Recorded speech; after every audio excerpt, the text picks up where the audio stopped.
I was asked the other day, as I was getting coffee, you're a historian, right? What do you think about all of this? Now, that's not the first time I've been asked that, and I've been thinking about how to answer it a lot lately. In that brief few seconds at the register, I responded that I think I'm less worried than a lot of people, because while I can see all of the connections that we all do, the history repeating itself, I also see that it's all surface level at best. It's the history that we learned when we were teenagers, not the real history, not the complex woven patterns of effort and sheer luck that have resulted in where we are today. So, get ready for one of my not so ranty rants. The more I study history, the more I realize it's barely guidable and much more like a rock bouncing down a hill in its trajectory. Can you predict what happens? A little, but frankly, most of us are nowhere near having the knowledge of how to do that. And those that are trying to control the rock often have far less control than they believe. I think that's why I find so much comfort in research and knowledge, knowing that certain tactics were only successful because of a strange situation that could never be replicated. Now, does that mean bad things won't happen?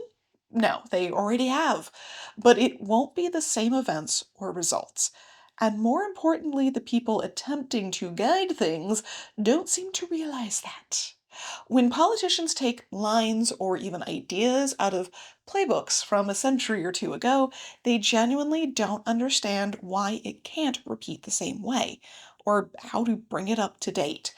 They're politicians, not historians, not economists, not psychologists or anthropologists or sociologists. They don't know. They're just good at talking. Now, fashion is weirdly a really great and accessible example of why we can't really manipulate history into being repeated. We love to attribute major moments in fashion to certain famous names, that they somehow invented a garment or set off a global trend. The reality is usually that they slapped their name on a product that was already around. And nearly all fashion trends are completely impossible to trace back to an origin. Sure, when high heels came back into fashion in the 1850s, Queen Victoria had just held a popular ball themed to the 17th century where the guests widely wore heels. But there were also German books about foot health published around that time that discussed the usefulness of heels and basically went internationally viral. And the Great Exhibition of 1851, where international shoemakers were showing off their skills and high heels, are notoriously complex to make. Not one thing worked alone. There wasn't a single influential person going, you know what I think would be cool? The Great Depression of the 1930s is likewise a combination of so many things that caused it and perpetuated it. Yes, the stock market crash of 1929 was a big part of it, but that was because banks weren't insured. There were no guardrails in place for the market. We were still on the gold standard. Years of risky lending left banks stretched thin.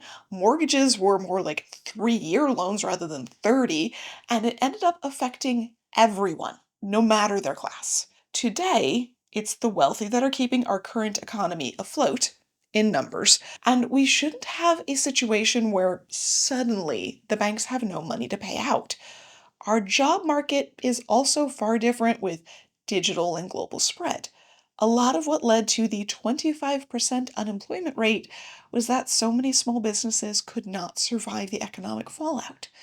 I'm not saying giant business is always better, just that in circumstances like the 1930s, they were less likely to be totally wiped out and to take those jobs with them. Our market also had far more industry and agricultural jobs than it has now. The closure of a manufacturing plant often meant people had nothing else local to turn to, and their working experience didn't easily adapt to other fields. Hence the migrant workers of the 1930s who traveled constantly looking for any job. We are far closer in economy to eras where the rich were doing just fine, if not expanding, and there was limited power among the working class. Comparisons to the Gilded Age of the 1890s make a little more sense with that context. That was followed up by the formation of unions and an era where the most progress in terms of workers' rights happened. 40-hour work week, safety and injury compensation, holidays and weekends, protected ability to strike. Was it a great time for most? No, but the discontent led to massive progress that we still benefit from today. The lesson is that it's a lot easier to start a ground-based movement that can actually accomplish things when everyone but the rich are suffering. The main reason it's not working as clearly right now is likely the temporarily embarrassed millionaire theory, that basically many people believe that they'll be rich someday and don't want to take away from their future fortune, which is more a symptom of the 1950s and 60s where that was a feasible concept, where the wealth gap was much, much smaller and upwards mobility was common. For some of the people who either grew up in that era or who were raised by parents who had that experience, it's a core belief. The idea of work hard and get ahead. Otherwise, why work so hard? Which is not a concept that can be dismantled easily. Elsewise, it requires reflecting on a difficult and sometimes questionably moral life to achieve that. When people are taught that the world works in a certain way with convenient rules, it's painful to realize that isn't true. And it gets worse the longer it takes to see that, because that's more wasted time, wasted life. It's the same reason we see a rise in conservative ideals when the economy for the middle class gets tough. There's an effort to fall back to safe and familiar concepts and rules. Communication through clothing, activities, language, and the home need to clearly show who is who. You may not be able to afford things right now, but if you dress and act like a middle class person, you'll be treated like one. It's the reason that people think swear words are degrading or lowly, the reason that we get taught as children to stand up straight and not scuff our feet when walking, why certain drinks are considered more intellectual than others, regardless of cost, why Louboutin high heels are classic and heels of the same height are considered trashy. These are all different ways to signal education, status, wealth, and therefore class. Something that you can't take away from a person who was raised in that sphere. And something that, theoretically, means someone who grew up in the lower class would have a harder time passing for middle and middle for upper. A way to quickly rank someone's life experience against your own and know whether you should treat them as equals, give them deference, or expect deference. And that's something we all do. If you're watching one of my videos for the first time, or nearly the first time, and you're sitting here going, yeah, she's got some good points, she's really well spoken, guess what? We're judging based off of perceived education level. Whether I have that or not, you probably don't know, but I certainly sound like it. So here's the thing. Our class system is falling apart fast. And you can see that not only in economic numbers, but in the frantic attempts at conservative ideals which shore up the idea of class. We previously relied on the middle class having a large bulk of the money to spend on everyday needs and a range of wants, to be aspirant, and have the budget to match. What happens when even the middle class is pretty much paycheck to paycheck? I genuinely don't know, because that's a new thing. Even when we had massive inflation back in the 19 teens during World War I, the wages kept pace. So since the development of the middle class in the 19th century, we've never had a functionally poor version due to the distribution of wealth being so top-heavy. It's why this isn't like the Great Depression, and why the government has done little to change it. The 1929 crash taught economists that if the rich fall, it's a lot harder to stabilize everything. So that's why we bailed out big companies and banks in both 2008 and 2020. It wasn't just keep the job creators afloat, it was keep the economic numbers looking better so there's more confidence in the current administration. And honestly, most politicians today aren't behaving like they're trying to prevent another Great Depression or even prevent the dissolution of the middle class. I don't think they realize how much of the political and economic playbook of the last 200 years relies on our class system, or at least they don't see how fast it's failing. I mean, we talk a lot about the middle class, but it's just kind of been there. It didn't need the focus or the work. And in many ways, that's why there's an opening for the fascist inspired politics we're seeing. When the stability of the middle class crumbles, there is a desperation and fear which can be taken advantage of. While the US didn't encounter this after either World War, many European nations struggled with it. Rations, inflation, unemployment, and economic instability were the reality for most, not the very rich who had connections. We did deal with it after the Civil War to some extent. You can see how the South reacted to those same problems with building a very distinctly segregated society. Define who gets respect on something that cannot be lost regardless of income, on rules that can be defined by those who want to remain in their position, and allow society to do the work to keep everyone in line.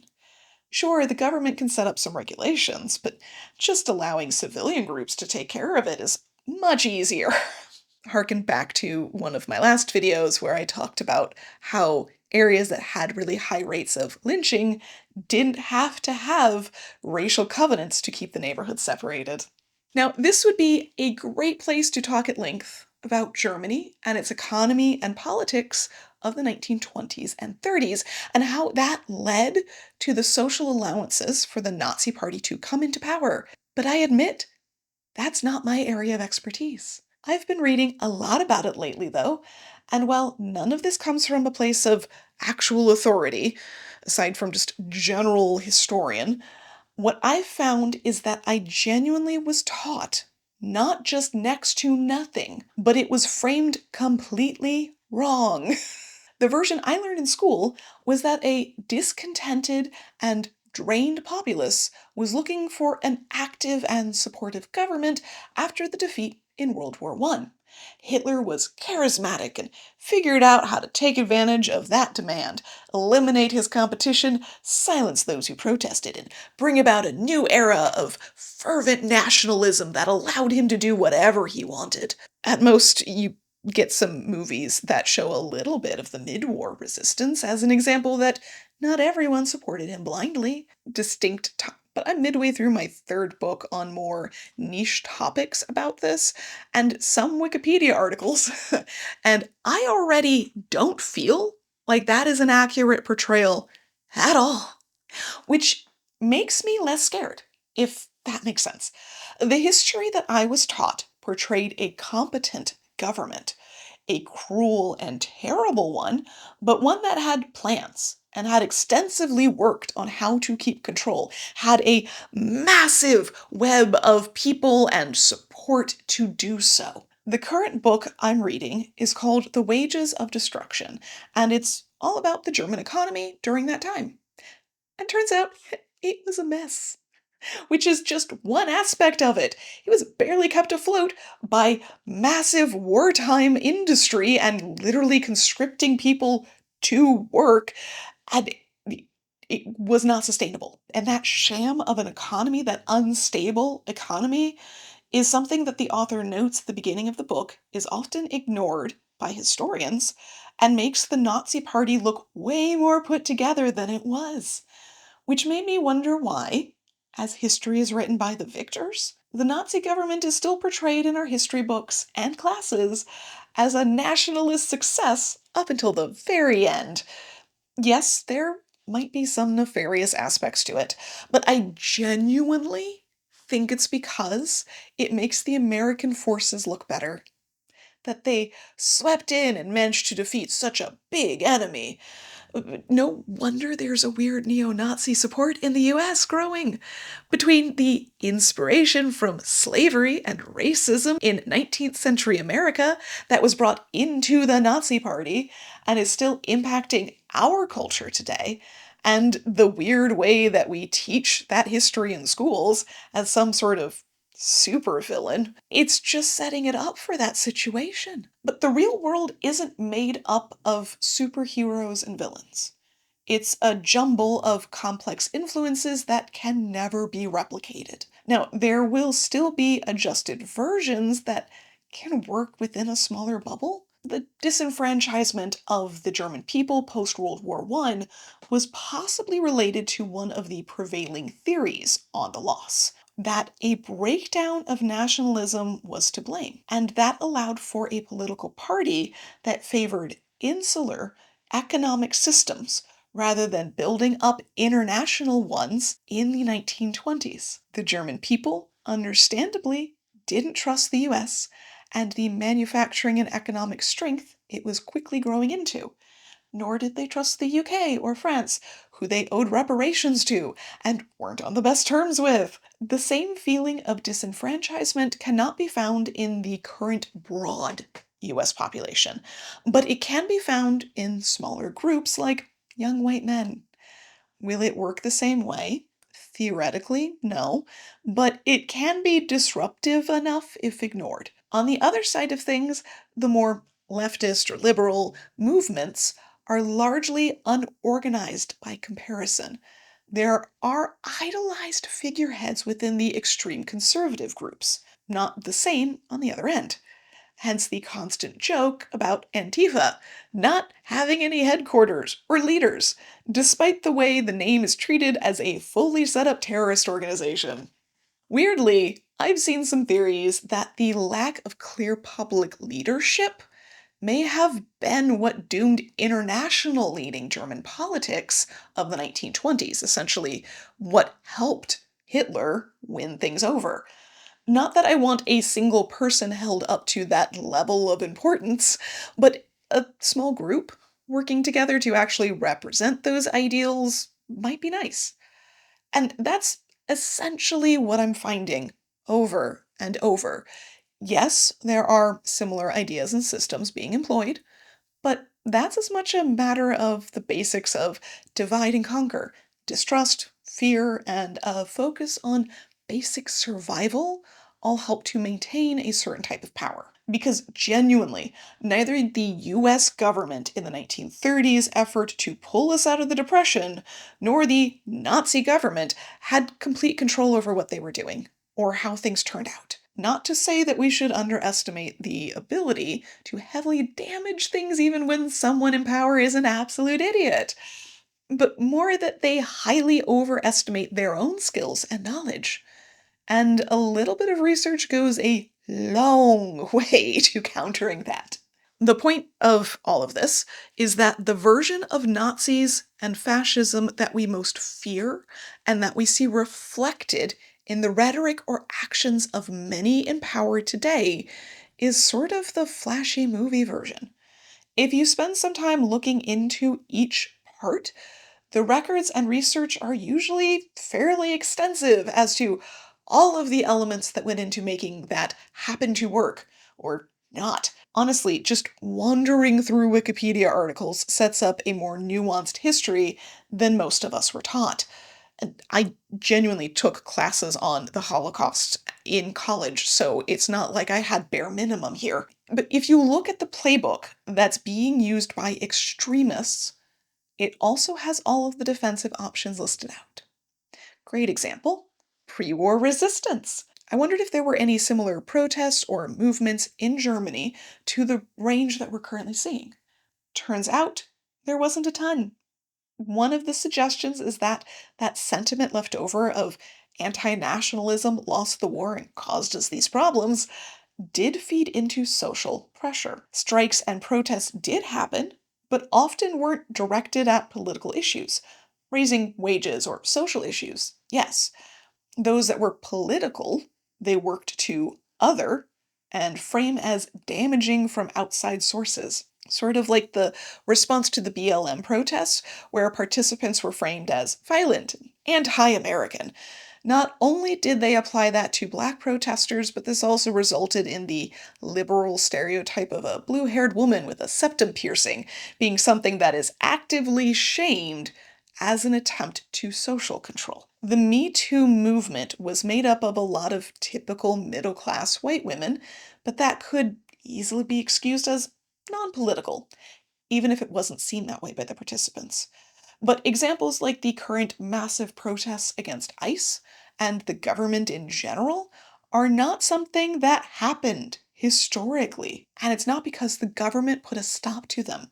It was because people felt shamed about saying those things out loud, because people felt shamed about not being a good participant and supporter of essentially their community.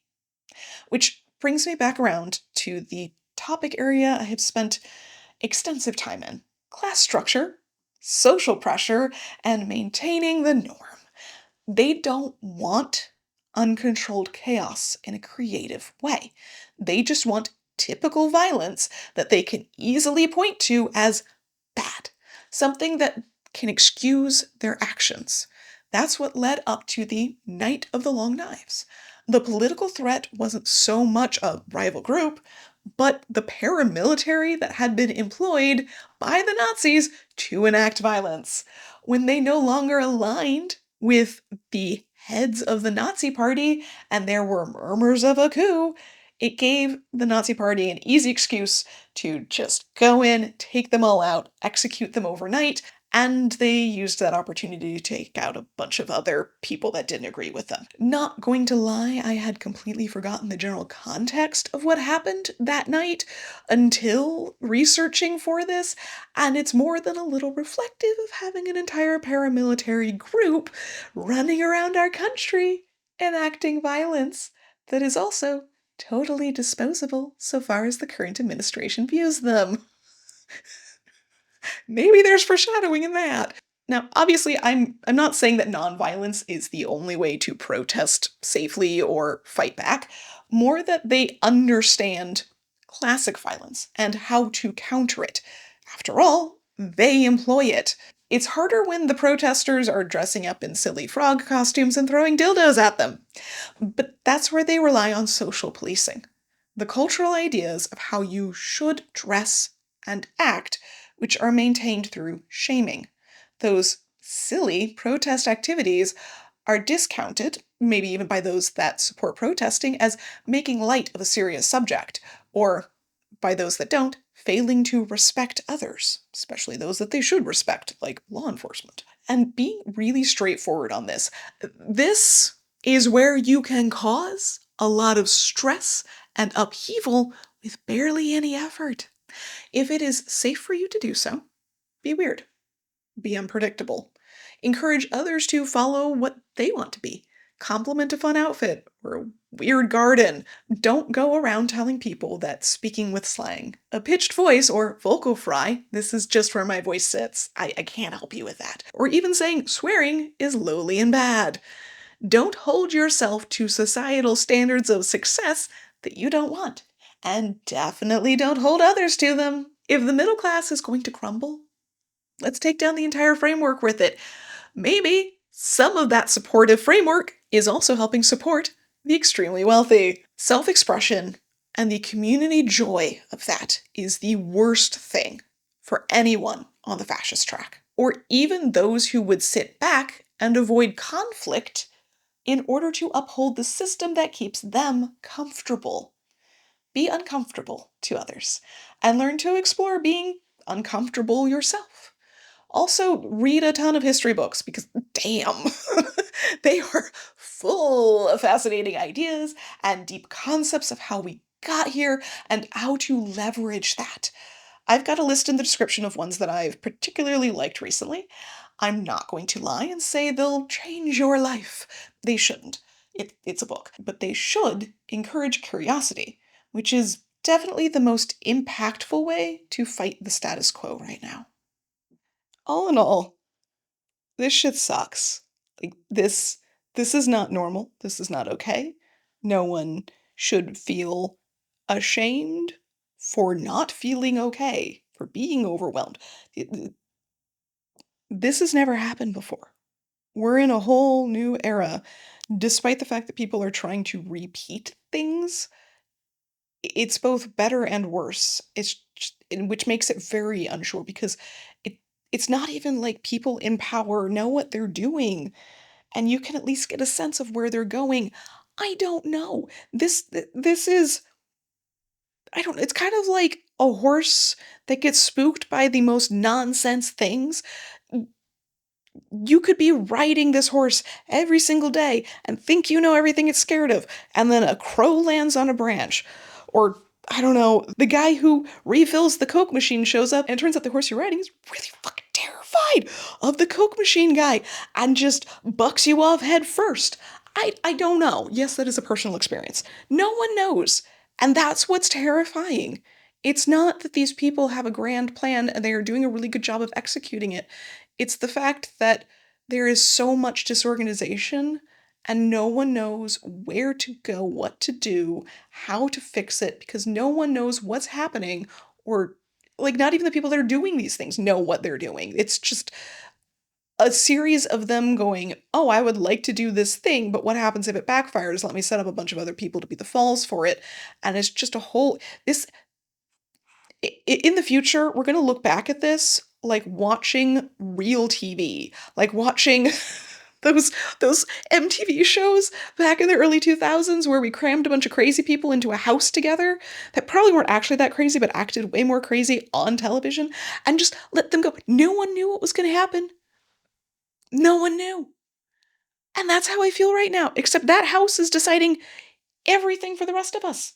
That's what makes this feel so scary. I can tell you the 1,001 reasons why what they're doing won't work the way they want it to, but I don't know how it will turn out because everything is nonsense. Everything is the upside down. I don't this is the bad place. Whatever you want to say about it. It's just absolutely crazy.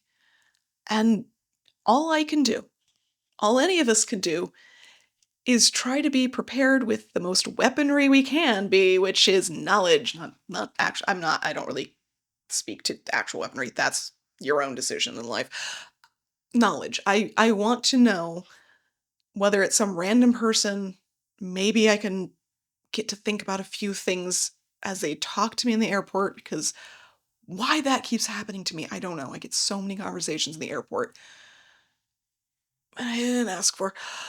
Whether it's a conversation in an airport with somebody that doesn't agree with you or a conversation with someone in a local coffee shop that does agree with you, maybe there's an answer for someone in something and you'll have the right answer at the right time, and that's all I am trying to do with this entire channel. So if you haven't noticed, that is all I'm trying to do at this point. Just keep going, okay, well, that reminds me of this thing that I read about history, and I'm going to go spend a bunch of time researching enough to talk about this for like half an hour, and then I'm going to sit down and try and come up with a way to make this not depressing and scary. Like, HOAs are horrible, but what if we use that to our advantage? That's all I got. That's the best that I can do right now, aside from my own personal impacts. Also, just being there to support others. I mean, community, honestly, we all understand that. Community is the most important thing right now. How we formulate that and leverage it is the complex thing. Because every day's a new experience. I, this is why I just keep reading, hoping some point something will be helpful. We need to bring back, like, free personal pan pizzas for however many books read. We do that again for adults. That'd be great. Our government's definitely not doing that. Genuinely, I wonder if that would help with the uneducated populace. It's not a bad idea. And this is why this is why I talk things out. Okay. It's enough of that. It's like 8 o'clock at night. I'm filming this late because my house is full of hammers, crashing, jackhammers, saws, and tomorrow my plumbing starts coming out. And if you're still watching, congratulations. That's the next video. It's just welcome to the inside of my very naked house. It's I'm not gonna say it's gonna be fun. It's a little more terrifying than fun, but yeah, I learned things. We're all gonna learn things. It'll be great. I'm just You know what? Genuinely, I'm gonna... Okay, okay. Alright. I should have filmed the whole video this way. I need to go take a shower and go to bed. I have to teach